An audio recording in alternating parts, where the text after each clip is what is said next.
project, I will be examining Lip Gallagher's life throughout the show Shameless, which is set in the south side of Chicago. This show is one of my favorites ever. It's super entertaining and honestly shameless. Lip is the second oldest Gallagher child out of 6. He turns out to be extremely intelligent, and he is very gifted in math and engineering, which is unlike most kids and people in his location where he is growing up. He is growing up in severe poverty. He is seeing gang violence, drugs, addiction issues, and so on. He grew up with an alcoholic father named Frank who does some unspeakable things, but everything that you could imagine an alcoholic is, Frank embodied throughout this show. Lip also has a mother who struggles with major mental health struggles, including bipolar disorder. So Lip was parentified as a very young boy, and you see Lip help raise his 4 younger siblings, which is awesome to see. Throughout the show, he ends up struggling with alcohol use and self-sabotage. He gets in a lot of trouble. He runs from the police, and he also has some struggles with identity, which will be looked at further when we go into the theories.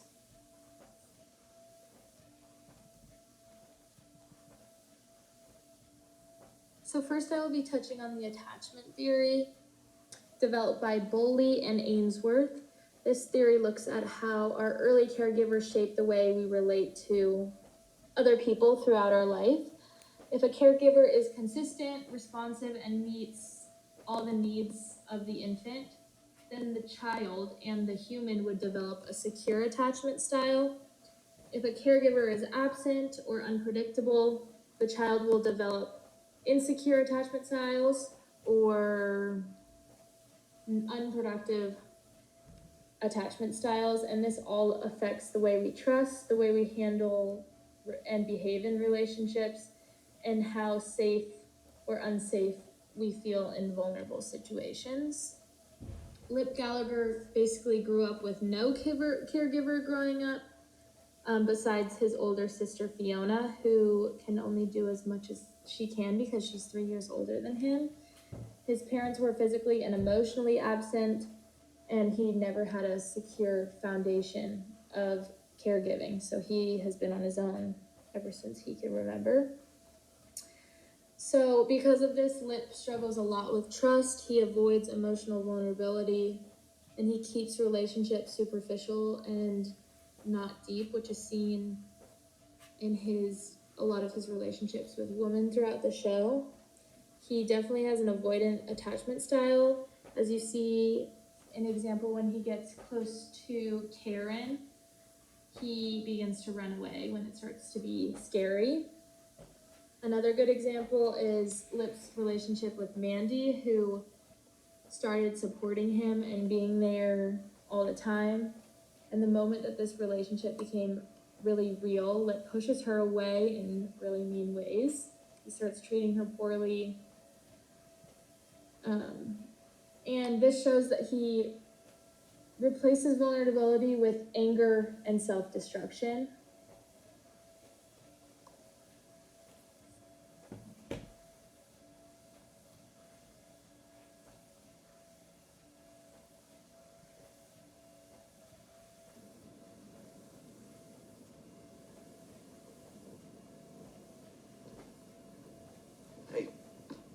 Hey, you alright? You look terrible. Thanks. There you go. Where's Franny? Carl and Dominique are watching her. She was crying her head off, and I figured they could use a reminder of the importance of contraception. It's a good call. Showing up today, Debs. Family's family, right? Really, are you okay?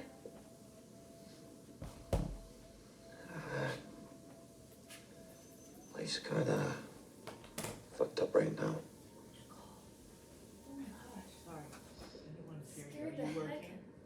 How about you? Oh, this whole baby thing looks like a lot. You're a good mother, Debs. I love you. Are you guys Liar. But thanks. No. Frank says you're drinking too much. You think that's true? Thanks. I'll turn it. Did you want it on? I don't want you to end up like Frank, okay? Do you want to turn it back up to what 71? It's okay. I love you. Love you.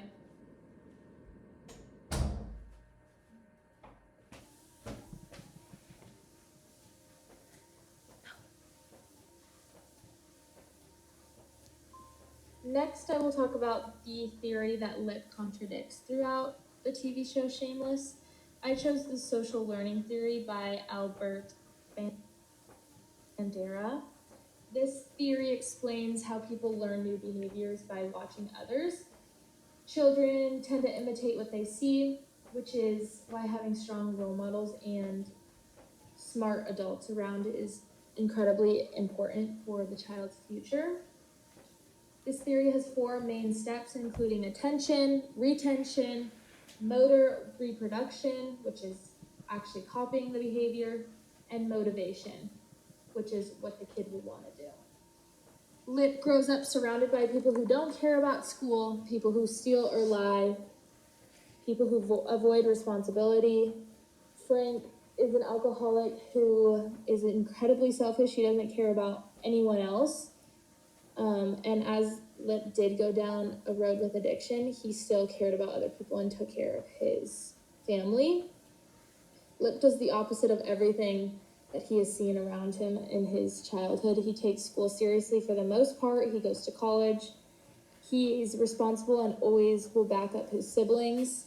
And he really tries to break the cycle of addiction and chaos that he was raised in. Once he realizes that he's an alcoholic, which takes some time, he goes to AA and makes a great effort to not repeat this cycle. He has a very strong moral compass, which he did not grow up around, and he feels super guilty when he does hurt people. This is admirable because from watching Frank's behavior, his alcoholic behavior and selfish behavior, he is nothing like his father. He is nothing like the way that he saw his, in quotes, role models grow up. So he does not copy his father's alcoholic dependence and the way he acts when he's dependent, and he does not copy his mother's neglect. He actually does the opposite, and he is always there for his siblings. And a really good example of this is Lip goes to college, and Fiona actually ends up going to jail for a little bit.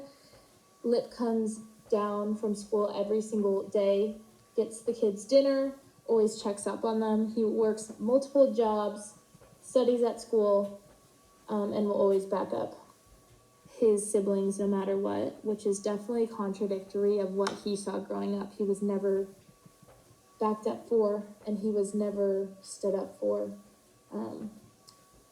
So Lip, no matter what he sees from his parents, he refuses to quit and does the opposite of a lot of things that he grew up.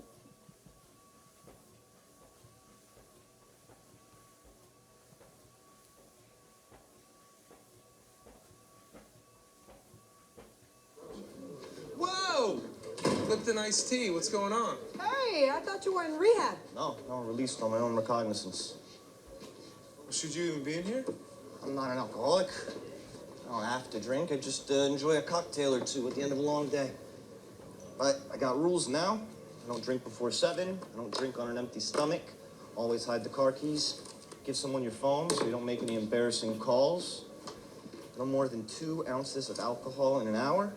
No more than 12 in a night. I get 2 beers per AA chip, 1 shot per chip, and a Boilermaker's 3 chips.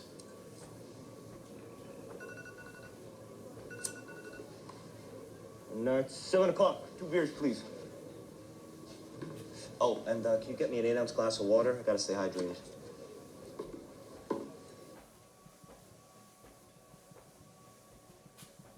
Lip Gallagher definitely has some problems and dysfunction in his life. Throughout the show, Lip struggles with behavior issues, getting in trouble, running from the police, but I think the biggest one that stands out to me is his issue with addiction when he was an alcoholic. All of this started when he started college. There was a lot going on. He had to pass his classes, he had to take care of his siblings, as well as go to work to try to afford school. This is when he started really struggling with addiction and became an alcoholic. It took him a while to realize that this was an issue, and during this time he also struggles a lot with anger and shame. There could have been a lot of things different in his development to avoid or lessen his problems, such as a stable caregiver, as we talked about previously. He was always surrounded with alcohol, seeing the way his father acted, and alcohol was always a part of his life and his household, so I think that normalized it for him. I also think he needs help dealing with his anger and trauma head on, which is something that most people in the South Side did not do. And he also needs, especially at this time when he was in college, to have outlets for anger and a place to talk through these issues instead of relying on substances. Doing research on addiction, there's a lot of concerns. Alcohol addiction is chronic and a relapsing disorder. It involves a loss of control and feeling emotionally distressed, so he did not know how to deal with his intense emotions and didn't know how to deal with being overwhelmed, so he went to alcohol, which is basically the only thing he knew from seeing his father and the rest of his environment. Alcohol creates a pleasurable feeling and reduces stress, which motivates people to drink again, and people definitely get used to this. Alcohol activates the basal ganglia, which is the brain's reward and habit center, so this definitely became a habit. But Lip did find a way to battle through this. What changes can be made to help his dysfunction now? He went to support groups like AA, which really helped him. And he relapsed a couple times, which you see in the video, which is always part of recovery. Later in the show, he surrounds himself with people who are sober and good influences and develops new hobbies and new connections with people. He reduces stress and learns healthy coping mechanisms. He got super into running and went to meetings all the time and did everything he could to get through his alcoholism, even though he always knows that he will be an addict, he will be nothing like his family, and I think that was his main goal.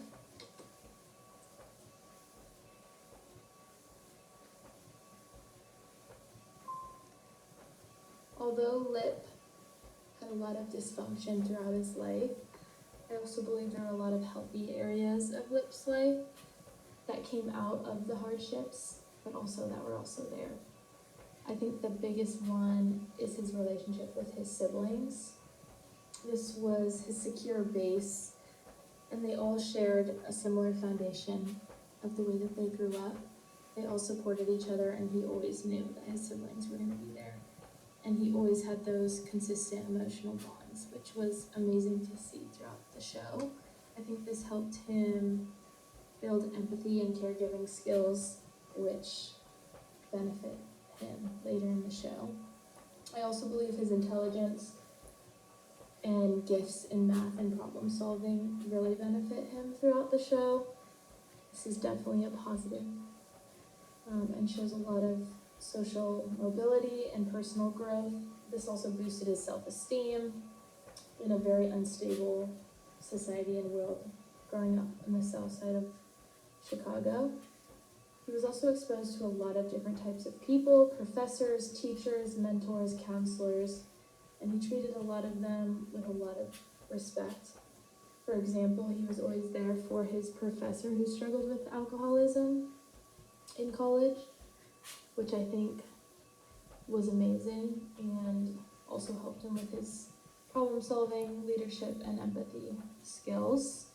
This eventually made him an amazing father at the end of the show, and I believe all these hardships really came together to create an amazing character, an amazing problem solver, and someone who is easy to love throughout the show.